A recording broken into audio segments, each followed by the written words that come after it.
শুনলাম, খাইলাম না এমন বিড়ি। হ্যাঁ, তা আমি তো চাই আপনার শরীরে এরকম একটা চেত ঢোক, শরীরের মধ্যে একটা জিদ করে হালাই দেন। আপনি জিদ করেন, একটা চেত উড়ুক না, অসুবিধা কি? একটা জিদ করেন, ছেড়ে দেন। কোরআনুল কারীমের মধ্যে আছে,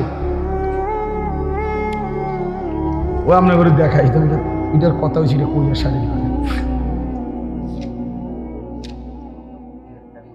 হ্যাঁ, যে ওদের এটা তো অসুবিধা কি? ইমাম সাহেব কোনো যদি হুজুর খায় বিড়ি সিগারেট, মনে করেন কেউ যদি বলে হুজুরে এই তো তা আপনি হুজুরে দোনোজনে পিঠা খাইবে, অসুবিধা কি? আশ্চর্য কথা, কোন ব্যক্তি হুজুর হইলেই উনি কি বেহেশতের থেকে আইছে নাকি? কথা, হুজুর হিসাব দিতে হবে না? কথা বলেন না কেন? হুজুরের হাসরের ময়দান নাই, পীর সাহেবের কোনো বিচার আচার নাই। হ্যাঁ, এত রঙে সিরা খায় না, পানি দিয়ে।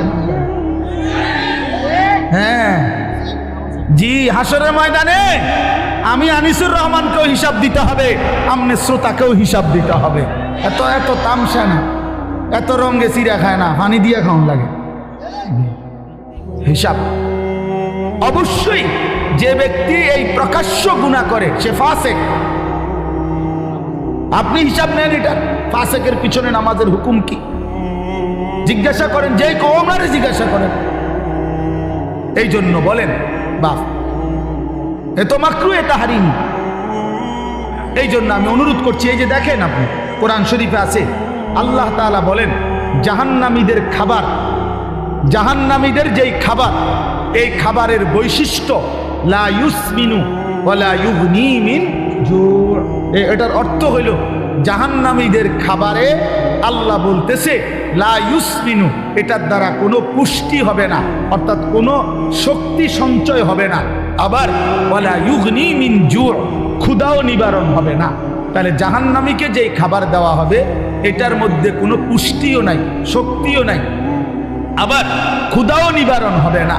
তো ঠিক বিড়ি সিগারেট এটা পরীক্ষিত, এটার মধ্যে কোনো পুষ্টিও নাই, শক্তিও বৃদ্ধি হয় না, ক্ষুধাও নিবারণ হয় না। তাইলে এটা কি? এটা জাহান্নামী খাবার ছাড়া আর কিচ্ছু হইতে পারে না। জাহান্নামীদের খাবার। আগুন কোনো মুমিনের প্রিয় হইতে পারে না। যে কবর চিনে, আখিরাত চিনে মিয়া, যে আল্লাহ রসুলের সামনে দাঁড়াইবে এটা বুঝে, সে আগুন নাকি দিয়া মুখি দিয়া আগুন বাহির করা, এটা কোনো ইমানদারের প্রিয় হইতে পারে না। আপনি এটা খানা, আগুন কোনো খানা মিয়া? কথা বলেন না কেন? আগুন খানা, তা আগুন এটা কি? তাই এটা 7 আপ।